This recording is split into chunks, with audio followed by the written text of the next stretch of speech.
Hey y'all, Laura Judge here, your candidate for the Cobb County School Board Post 5, and I am talking with Kevin Redmon. Kevin, feel free to introduce yourself. Hey, Laura, thanks for having me. Yeah, my name is Kevin Redmon. I'm running for Cobb County Commissioner for District 2. I'm really happy to be here. Thank you, thank you.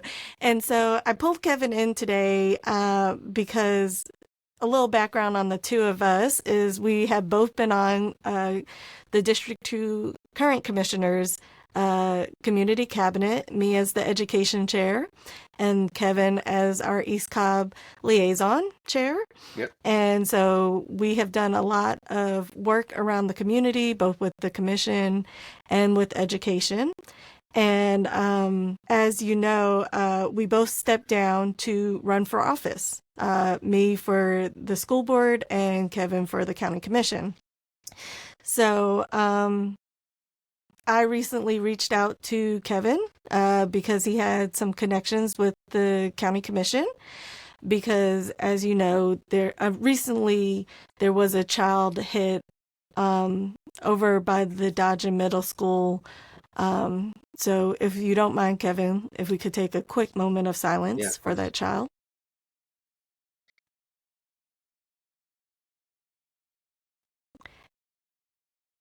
Thank you. And so I reached out to Kevin to ask him what was going on with the sidewalk project. And Kevin reached out to some more of his contacts. Kevin, you can let the community know who you reached out to. Yeah, so we spoke to Director Drew Raessler over at the Cobb DOT, Department of Transportation.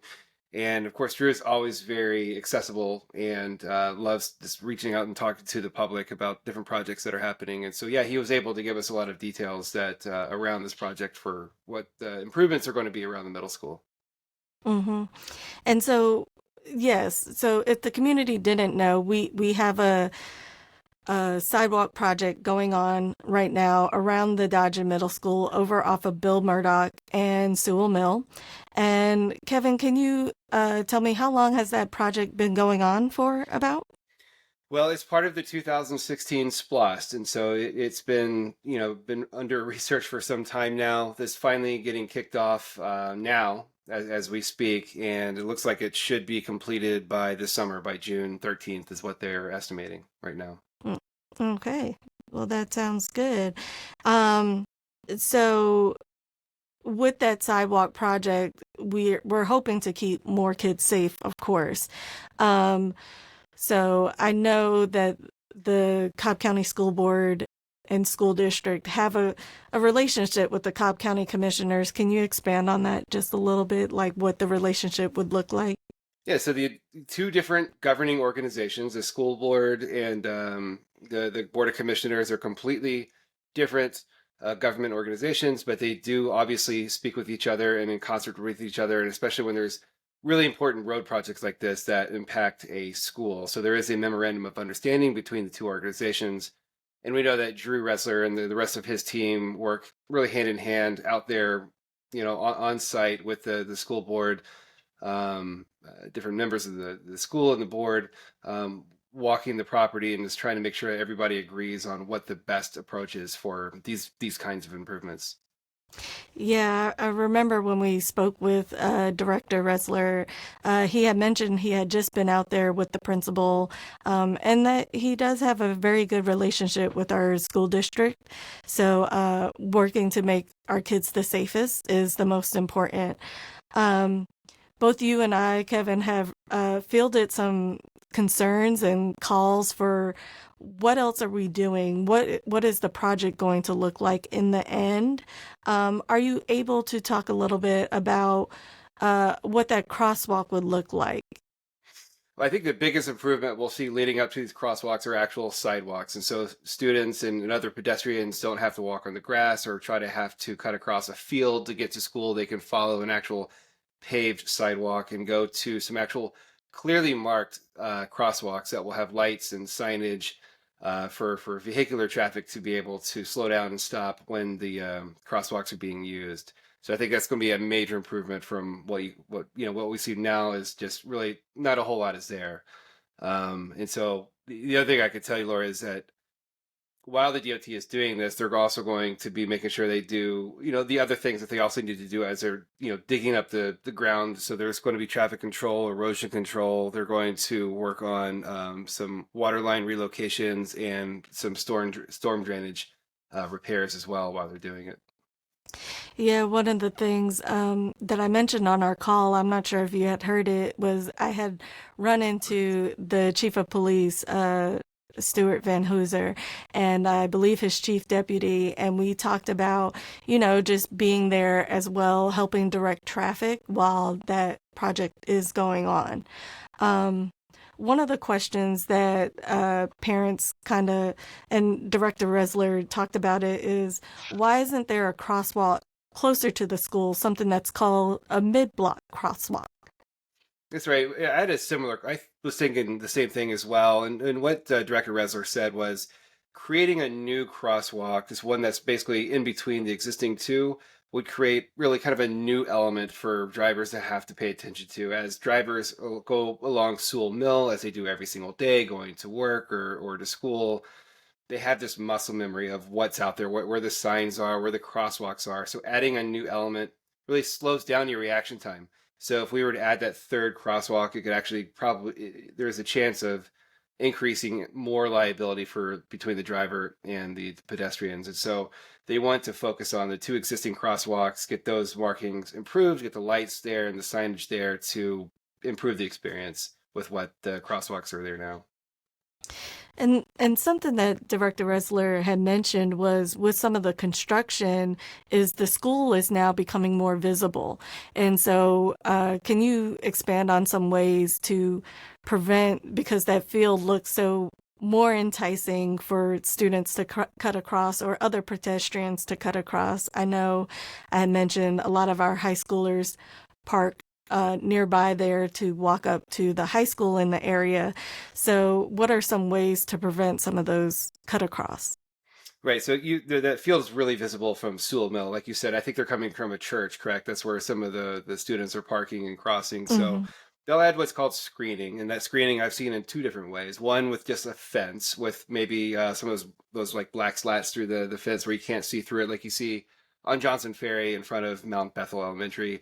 They could Hmm. also use some just large bushes, some tall bushes to block the view as well. They may do a mix of those. I know they're looking at different options right now to see what will fit best for that area. Okay. And one of the questions that I had, and you can talk about both of them, it's a two-part question. Are there any more signs getting put up? And are we able to make it a school zone area with the flashing lights and everything? So there will be more signs. I know they were going to put in some crosswalk signs and bus stop signs as well. I've had a lot of sign conversations with the DOT and with parks, and what I've learned is there's also something called sign pollution. Whereas if you put too many signs up, things can get kind of lost. And so I know that the DOT is going to be try to be very intentional of what signage they put up and make sure that they are effective and people driving by are able to see them and don't get lost in too much noise with signs. And so I know that that's what their approach is going to be with that. What was your other question? The flashing lights for Oh, the school school zone. zone. As far as the school zone goes, this is something also I think you and I learned in this conversation. I had not heard this before. Was the state of Georgia controls really the permits for any kind of new speed limit limitations, and especially with school zones. And each Hmm. county holds those permits with the state, and they go through kind of a 3-year cycle of when they submit their requests and applications for different zonage changes. Cobb County just went through that last 3-year cycle last year, and so we may have to wait another 3 years for another school zone to be installed. But I think what we did recognize is there is a need for a school zone inclusion on Sewell Mill, which there isn't now.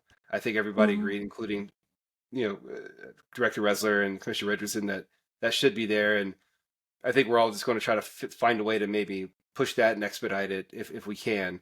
But yeah, that's a 3-year process potentially. Yeah, we had all kind of asked, was there a way to expedite this? Because, you know, when there's unfortunately a tragedy such as what had happened a few weeks ago, you realize the emergent need in that area. And so, unfortunately, Director Raessler said that, it is a 3-year cycle, and he hasn't really seen it been taken up earlier. I believe me, you, Commissioner Richardson, we had all asked him ways of being able to get that being zoned as a school zone area, because we have 2 schools in that area, both the high school with walkers coming from that church nearby, as well as the middle school. I think that was all the questions that I had received so far. I don't know if you had received any more questions, Kevin. Feel free to add anything in. Just people asking me what's happening with that area. Obviously, some improvements needed to be made, and so as we were able to dig in and find the sidewalk project, glad to see that the timeline is for this year and for right now. So I think everybody will be glad to see it get done by this summer. I think you and I in our community have some action items here. Maybe we can reach out to the state and see if there's a way to speed up the process for the school zone. I think one thing you and I have realized is that the community voice is very powerful, and so maybe it's something we can speak up on together and work on. So that's what I took away from this. Absolutely.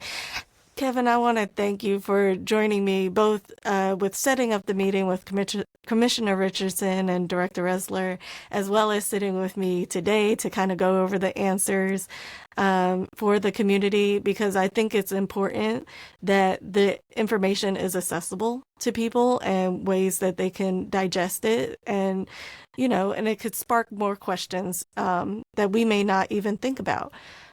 So I really appreciate you taking the time to sit with me. Of course, thank you for your focus on this, Laura. We very much appreciate it. Thank you. Have a good one. You too. And to the community that's with us today, we hope to see you soon under better circumstances. Bye, everyone.